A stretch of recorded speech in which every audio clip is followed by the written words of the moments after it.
Hello everyone, my name is Dr. John Gross and welcome back to another GIS lecture video. And in this lecture video I want to continue our discussion on the basic concepts of map making and cartography by honing in on this question of what kinds of maps are there. So in the previous video we laid out a sort of broad definition of a map.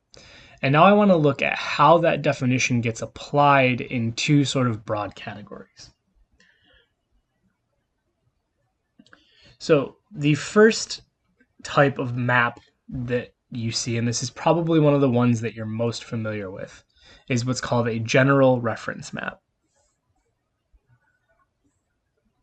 Right? A general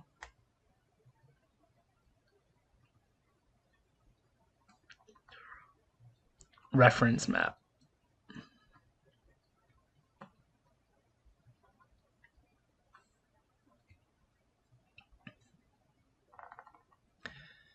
And so what a general reference map does, and you can think of as a really good example, an atlas, right? If you're familiar with atlases, or the old maps that you used to pull down in front of the chalkboard at school, right? Those are general reference maps. And what general reference maps do is they try to give a lot of information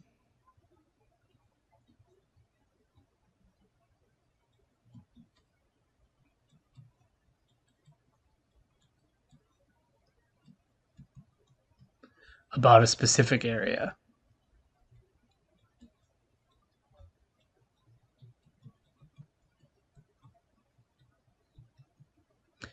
Right. And so the area is more important than the individual data that are being presented.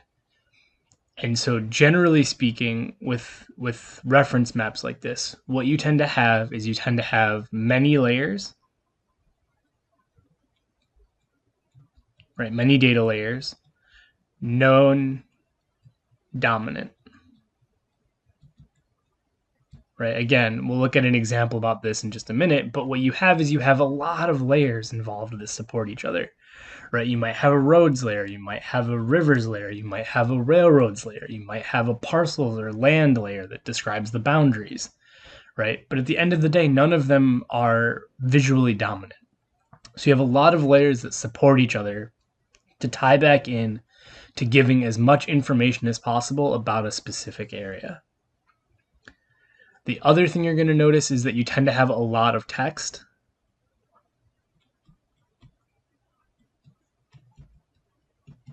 In the form of labels. Right? A lot of things are going to be labeled.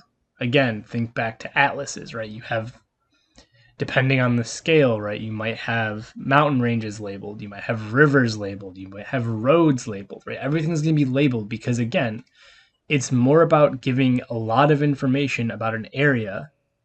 So you have a lot of different layers that all complement each other, and everything or a lot of things are labeled so that you know what you're looking at. Okay, so what I want to do is I want to actually look at an example of a general reference map. And what we're going to actually look at is what's called a topo map, which is produced by the USGS, the United States Geologic Survey, and it is a square portion of the United States taken at a high resolution, so it covers a very small area, and it has all of the characteristics that really exemplify a general reference map. So let's go ahead and switch over to the map. So you can see here, this is just saying that it's by the US Geologic Survey. And so if we scroll down for a second, I just want you to really get a feel for a small portion of the map. So this is a much larger map. But what you can see just in this small little portion here is that it has a lot of different layers, right? It has some high resolution imagery as a background. You can see that it has roads, it has major roads, it has railroads, right? And everything is labeled. So the idea with the topographic map in this particular example, and with reference maps more broadly, is that the idea is that you're giving somebody a lot of information about a specific area rather than focusing on any individual single data set. Right? If you look at this, right, the roads aren't the predominant feature, right? The rivers aren't the predominant feature. The railroads aren't the predominant feature. They all kind of blend together to give you a sense of the area as a whole. So what I want to do is I want to pull back just a little bit so that you can get a sense. So this is what it would look like if you printed it out at 100%. So let's go ahead and take a zoom out and let's look at it so you can see the map in its entirety. All right, so this is what the map looks like in its entirety.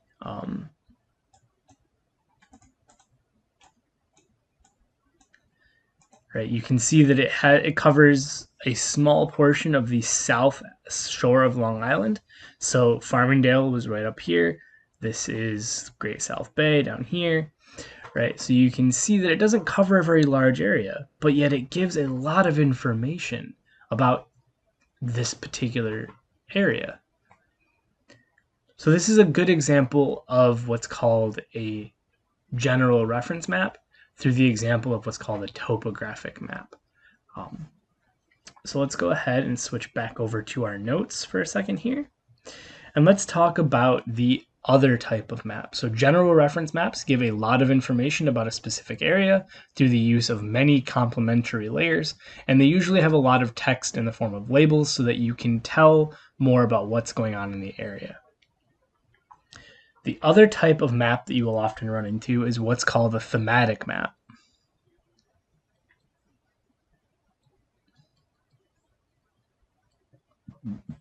And we are going to spend a good portion of this semester dealing with thematic maps, the different types of thematic maps, the different types of symbology that go into thematic maps so that you really understand how to construct these things inside and out. So with a thematic map, rather than talking about a specific area, thematic maps aim to highlight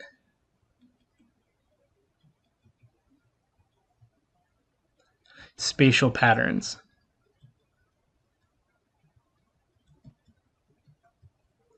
In data.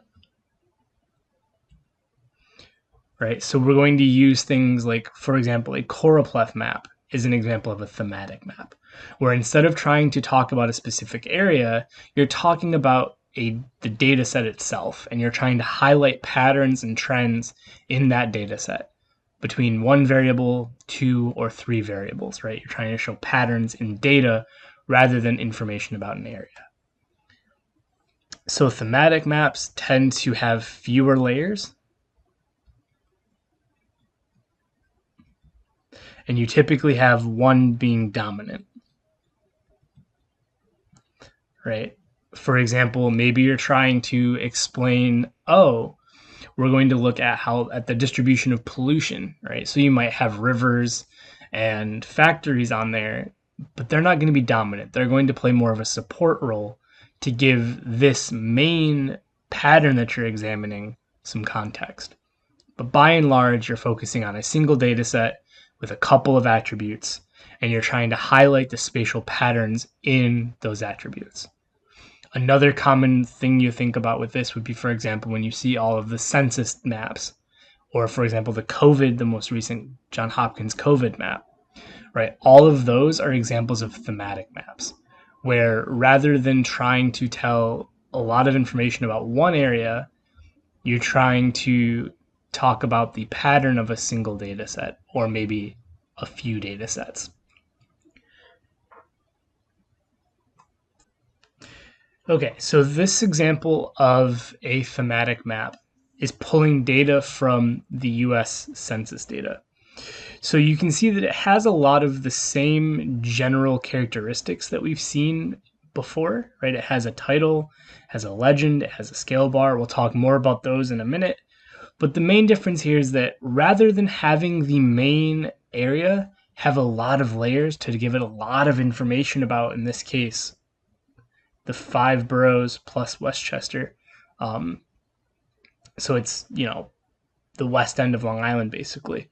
Rather than having a lot of different layers to give a lot of context about the west end of Long Island, instead what we've said is we don't care about the west end of Long Island necessarily. More so what we care about is we care about looking at this spatial pattern in the percentage of the total population that would consider themselves to be Hispanic as per the US Census. Right? And so you'll see that as we look through this, right, you can see that there's a much higher concentration of highly proportional Hispanic populations living here in the Bronx as opposed to out here in Westchester. So instead of giving a lot of information about the west end of Long Island, what we've done is we've given a lot of information, or to put it another way, we focused in on the spatial pattern of this particular population variable, and we're looking for the patterns in that variable rather than looking at a lot of information about Long Island in general. So hopefully that difference makes sense. So let's go ahead and pop back over to our notes. So I just want to end this video by just quickly recapping the difference here between the reference map and the thematic map. The idea that the reference map is focusing more on a specific area and giving a lot of information from many different layers without anything being dominant, whereas the thematic map is focusing in on a smaller number of layers, typically just one, and it's really focusing in on the spatial patterns of an attribute within that data set. So hopefully that difference makes sense, and as always, if you have any questions, please reach out. Thank you.